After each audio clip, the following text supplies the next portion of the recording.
So, Yoshi P, during this interview, is asking players to be kind and constructive with criticism on the stream that he was on, the Radio Mog Station stream, saying that not all the devs have the same mental fortitude for insults. They could feel hurt with how some players have been responding to the team. Now, I'm going to put a link to this in the chat. Yeah. And it's really upsetting to hear that he has had to say this. That people have been not being very nice to the devs. And it's something that I think people forget, obviously, whenever they're on the internet.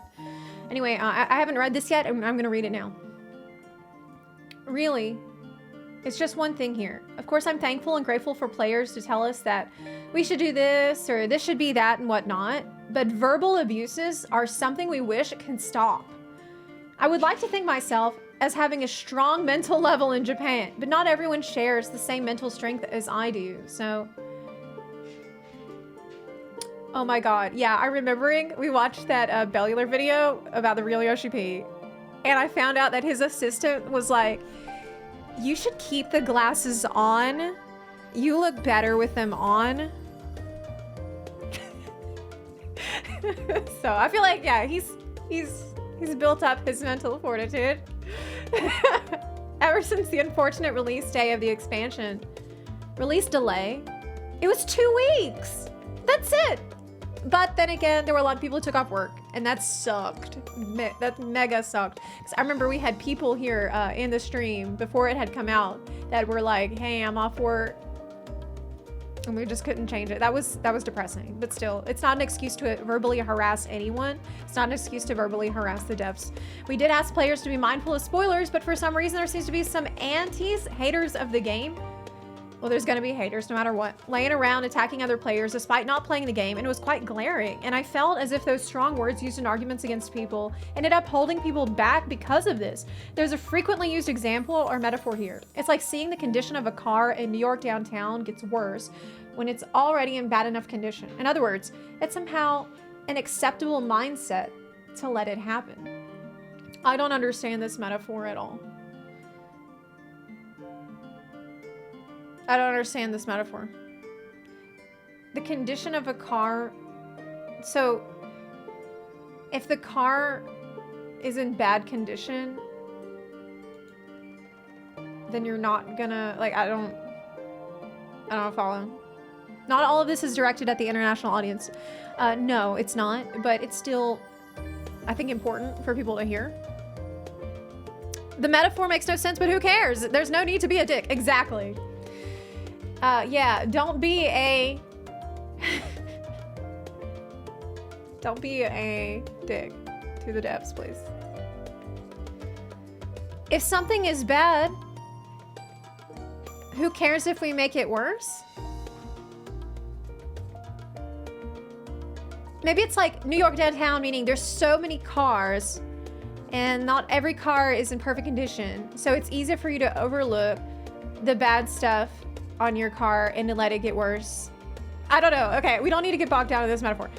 Don't let it happen. Don't verbally abuse the devs. Okay, we don't need a metaphor to explain this. It's pretty obvious, which is why, well, I mean, there are new players who join this game and there are many players who come from other games. And of course, this also means there are players who experience Endwalker as their first expansion. So it's a given that there will be mistakes and errors here and there. But after 11 years of journey with players up to this point, it does make me feel like the language used end up being a little overboard. I mean, I can take it, even though it doesn't make it less bad, but staff members will feel really down after getting those words, when they gave their absolute best into trying to create something where everyone can enjoy.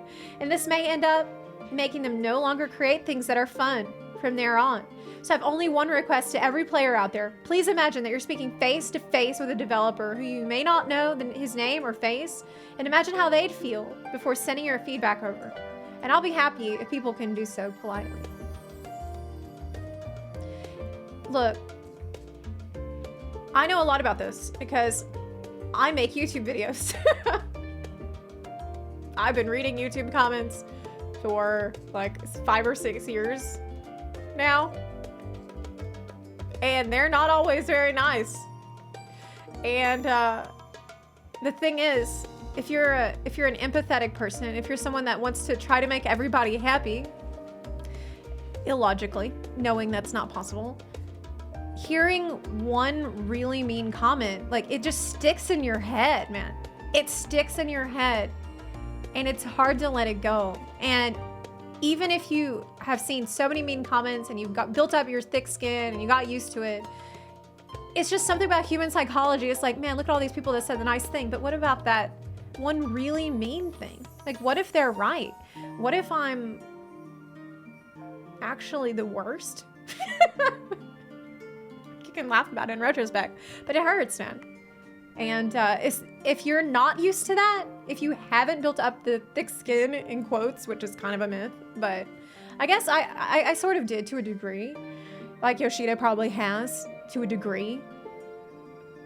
If you're completely new to that, like, it can be really soul crushing. And I don't know who's doing this, but unfortunately, I feel like the people who are listening and are like, well, yeah, I always think about what I say. I always imagine that I'm speaking to someone face to face before I say it on the internet. These are not the same people that are writing this shit. Okay, like, I don't know how to get through to people like that. There are always going to be haters, unfortunately, no matter what you do, no matter how nice you are. Like, I remember, I think when Tom Hanks got COVID, there were people that made fun of him for that and were hating on him. Like, you cannot avoid hate on the internet. That's why it will result in staff members getting gradually hurt, and it's especially evident when the staff member works so hard on it. And this doesn't help anyone, neither the staff members nor the players either. This will completely drain away their motivation, and worse, they'll end up quitting because of it, which is why I hope that everyone can understand that. Tell me who said it. I just want to talk. Considering things have been getting really extreme lately, and with staff members putting their all to make it work, I mean, of course, I don't mean everything should be given praise. Mistakes are mistakes. They should be notified, but I appreciate if everyone give careful thought in their... Just be polite before giving your feedback. Be civil. But how do you get through to people like this? I hope that him making a statement on it will make some people think twice, but I don't know. I don't know. Actually, it's really sweet that he would go out of his way to say all of this to try to defend his dev team and try to encourage people to be more kind. Because he's seeing them, and he can't look the other way from that. Like, that hurts him too, obviously. I think that says a lot about him as a manager. But, man, that sucks. That sucks. There are definitely people who will get it, but most won't. I still feel like, though, I do think that speaking about this will help to a degree. There are going to be people that hear it and will listen. Not all, for sure. Not all the people that were doing this, but I think some percentage of the people that were doing it will be like, oh, okay, well, I didn't know I shouldn't be doing that. Like, talking about it matters. It does matter.